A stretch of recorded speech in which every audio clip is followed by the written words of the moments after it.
ancient biblical prophets wrote about the future. Today, theologians are poring over those scriptures with a firm belief that their prophecies are coming to pass.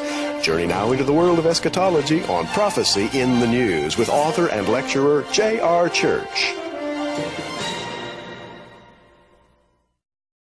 In the November edition of our magazine, Prophecy in the News, on page 5, we have an ad for an incredible book called Nephilim Stargates. We have the author with us today, Dr. Thomas Horn. This is the book. Here's the man. Gary Stearman is here. We're going to have a roundtable discussion on the Nephilim and how they get to planet Earth and what's going on today with UFOs, transgenics. Gary has the first question. Well, J.R., it's my pleasure to introduce Thomas Horn to our TV viewing audience. And let me tell you, this is going to be a great discussion. Hang on every word. Thomas Horn, welcome to Prophecy in the News. Well, thank you for having me on your program, J.R. And I've got a million questions. I've read the book. It's a fascinating read, and it links a lot of prophetic ideas together that maybe haven't been linked this way before. What's this book about, Tom?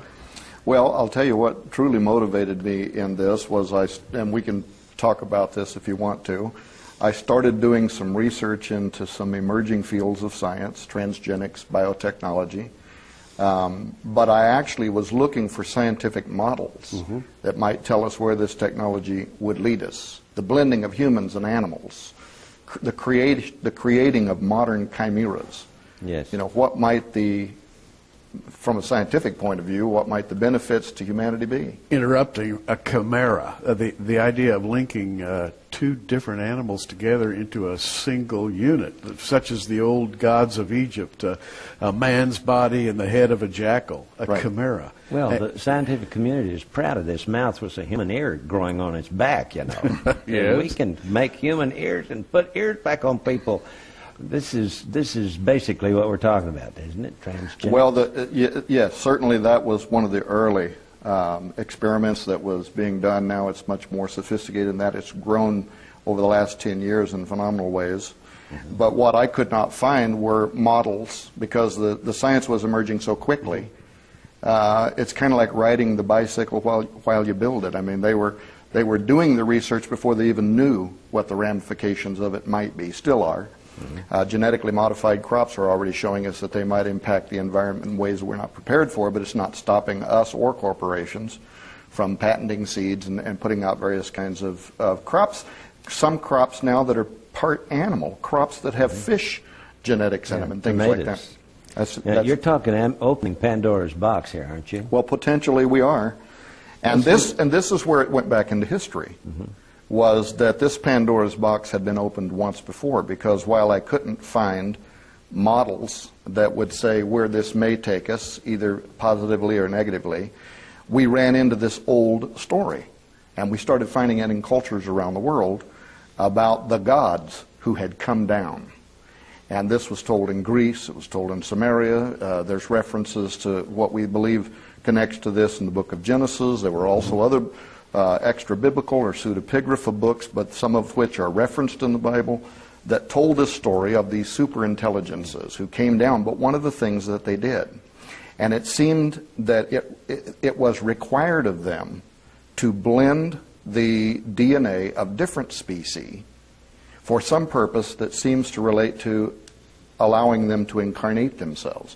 The story in Greece, Zeus comes down, he marries a woman, or somehow he shares with her DNA, and Hercules, a mighty man of old. The story is told that there was this need to blend between humans and animals. Of course, in Genesis, the sons of God saw the daughters of men, that they were beautiful, and they took them wives of all, which they would, and after that... So these stories from Greek mythology of a man who's from the waist down is a horse, or of Pan, who was a man from the waist down was a goat.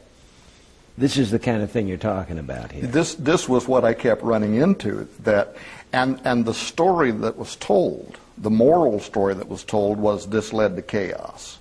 And it seemed in some cases to almost be like a crude record. In other words, people back then trying to illustrate what had happened. So maybe it's half goat, half man.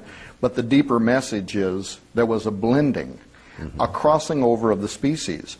And as a Christian and as a former pastor, I had an interest in this because I've always believed that there was a divine order and that God spoke all creation and then breathed into the nostrils of Adam. He gave all these different creations the ability to procreate after themselves.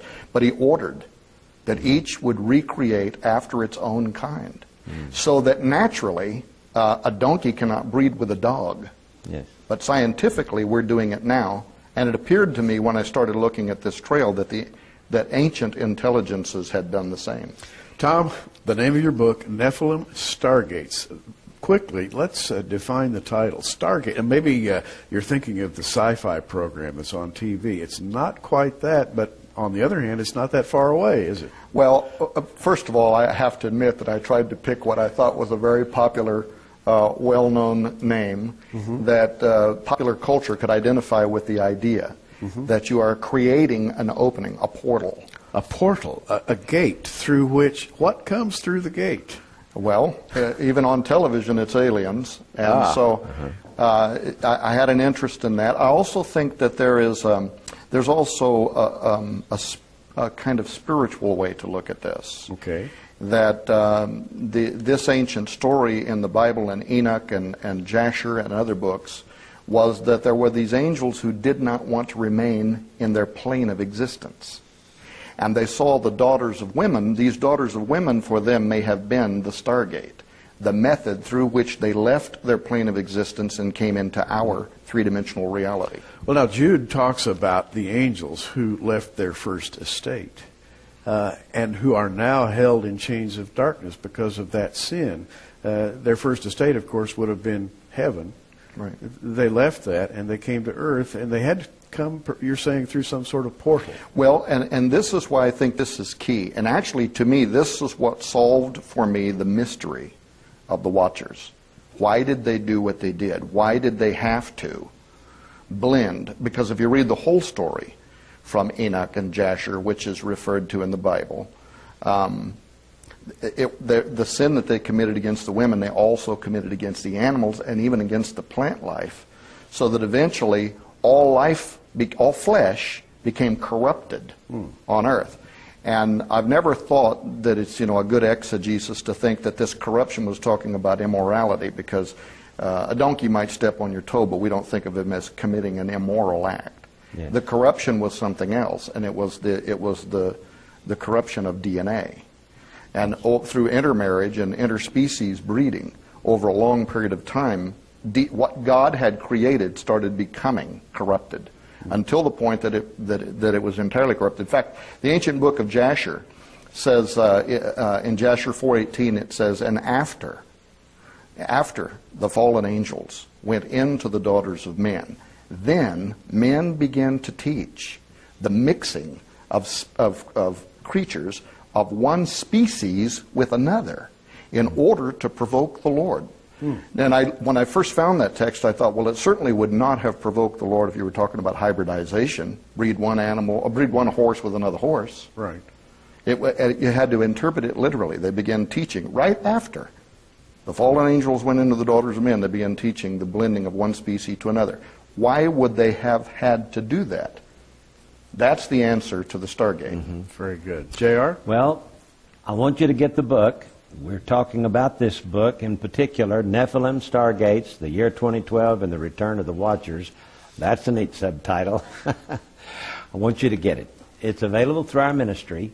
Call the phone number at the bottom of your screen and order it today. It's $14.95 plus shipping and handling. Okay?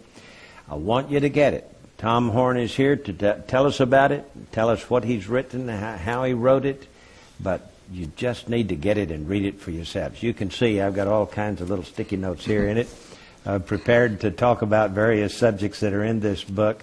I've read the book. I heartily recommend it. You need to find out what happened when those sons of God saw the daughters of men in Genesis chapter 6.